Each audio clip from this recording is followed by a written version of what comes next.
Hello everyone, welcome back to my channel. I am Faith Fatima. I hope you all are doing great. You had a fabulous week, your family is well, and all is going on fine. So today I wanted to tell you about the visit we got from Children's Service. So last month we received a mail stating that they were going to come visit us. So I'm just going to read out what it says. Dear parents and guardian of Jed, the health visiting team has been informed that your family have recently moved into the area, and we would like to welcome you and your family to our service. As part of the health visiting service, all parents are offered the Healthy Child program, which provides regular contact designed to support your family to help your child to get off the best possible start in life. So he went on to say we should just come introduce yourself. Then they gave us the time and all that. So, and the venue is normally at the parents or the guardians, which was at our place. So she came 2 weeks ago, but Jed was at nursery, so we have to reschedule the visits. Then she came on Thursday to see him. So when she came, Jed was around, it was joyful, just being himself, being happy and all that. So she asked some personal questions, my name, my date of birth, my husband, his name, his date of birth, where he's working, what we're doing at the moment, if we had a positive childhood upbringing and all that, and if the house is rented or bought, how many rooms and all that. So after that, she went ahead to ask some questions. So there was a questionnaire that came with the mail, so about his social development and all that. So they wanted to know how he's developing, if everything is okay and all that. So she asked me a couple of questions and she kept ticking the answers. So after that, she measured his height and his weight, and she was like, wow, he's tall for his age. I said, yes, we've had that a lot. Most people are like, are you sure he's 2 or he's 4? I'm like, no, he's 2. Then she was like, is the dad tall? I'm like, I took that personal. I'm like, yes. I'm like, what was personal? Am I not tall? I'm tall now. So I said yes. And she said, okay. So she was like, so tell me, how has Jed been? Anything you're concerned about and all that? So I just opened up. I was truthful. I was like, okay, well, back in Qatar, where we're coming from, he has always been a happy child. He doesn't cry. He rarely cries. He only cries when he's hungry or he needs something. As soon as he gets it for him, it's good. And I told her I've noticed that since we got here, he has been crying a lot more. And I told her about an incident that happened when we moved here. We just had his bath and I brushed his teeth, and next he started crying. I know he doesn't like brushing his teeth. He cried and cried and cried and wouldn't stop crying. I tried everything to pacify him, but he wouldn't stop. And the next thing I heard was a knock on my door. And I was like, who is it? Who is knocking at my door at this time of the night? And we just moved here, we don't know anyone. So when I went down, I noticed it was the neighbor, and she was like, why is he crying? What's wrong? I'm like, he's just having a tantrum. I brushed his teeth and she was like, oh, sorry. And I told her, thank you for checking. She said, it's okay. And she left. And I came up and I told her, but guess what? It's the neighbor. He's like, well, what does she want? I'm like, I don't know. Apparently, she was concerned that he was crying for too long. And I was like, why? What? I'm like, I know I'm happy they did not call the police, because any little thing, they think you're harming your children, which is wrong. Anyways, I told her and she said, well, I'm so sorry about that experience, but I would advise you keep brushing his teeth. So, and I was like, okay. Then she said, anything else? And I said, okay, Anna, as well, I noticed that these days when he wakes up, he gets cranky and he cries and cries for a while before he stops. Then she said, I said, I don't know why. And she said, maybe it's because of the change in weather and all that he will get used to it and he will get over the crying. And I said, okay.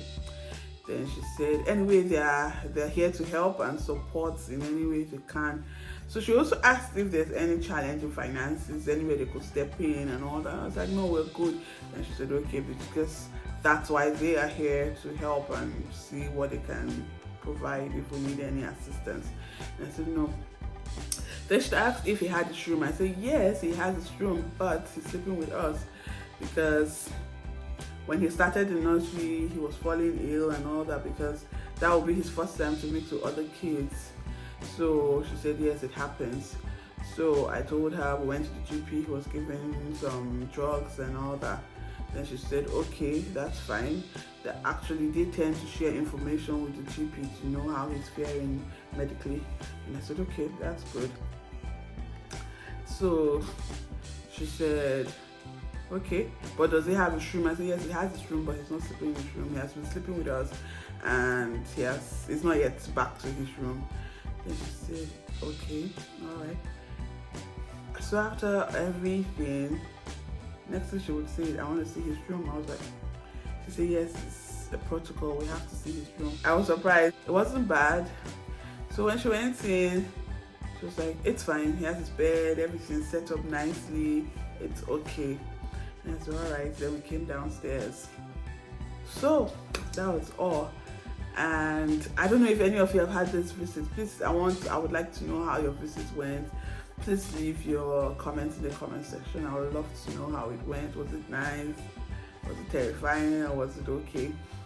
And also, I think basically they're just there to ensure the child is fine, as the letter says. So let's be careful how we bring up our children and all that. I had a terrible news when last weekend we went to see a family friend, and they were like, there's a family close by in the next city or so, and according to them, the neighbors were watching, and they noticed that 30 minutes every day there was no one guarding the kids, no one with the kids. So apparently the grandma goes to work and she leaves them for 30 minutes before the mom returns back. 3 kids at home. So the neighbor watched and she called children's service, and they came. And as soon as the mom came, they asked her to introduce herself, what she did, and there was nothing she could say, because during that 30 minutes period, no one is looking after the kids, and the eldest is 10 years old. So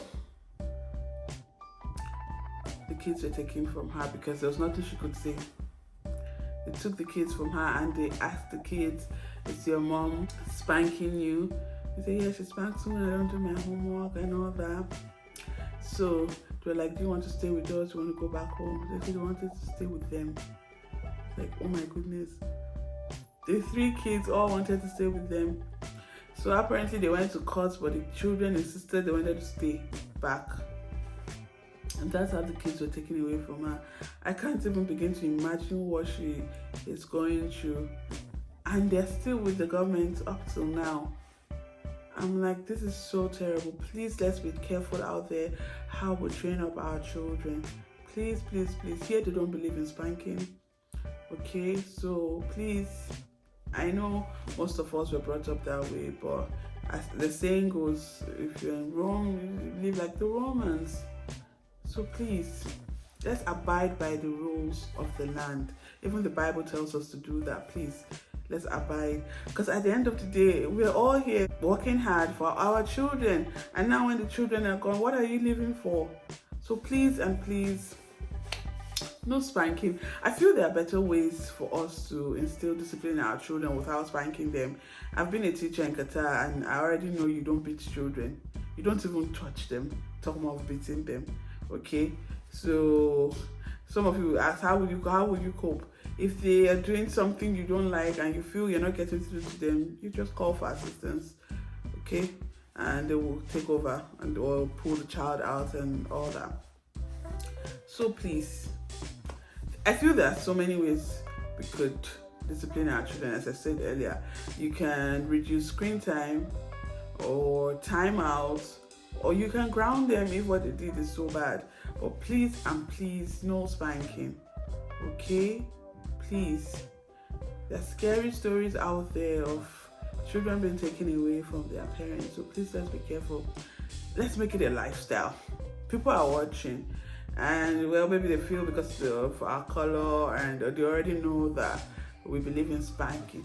So they tend to watch us closely. So let's let's be careful how we do things, okay? So show your children love, show them care, show them happiness. I know most of us didn't grow up with that, but actually the children want to know that you love them. They want to hear you say it. They want to see you show it. So please, let's do all that to save us a lot of headaches and trouble, okay? And let's make it a lifestyle. All right? Okay, that's all I have for today. Just a little word of wisdom from my own little experience. But I would like to know your questions. If you have anything, please do let me know in the comment section. Don't forget to like this video, share this video, and subscribe to my channel. Till I come your way again. Bye.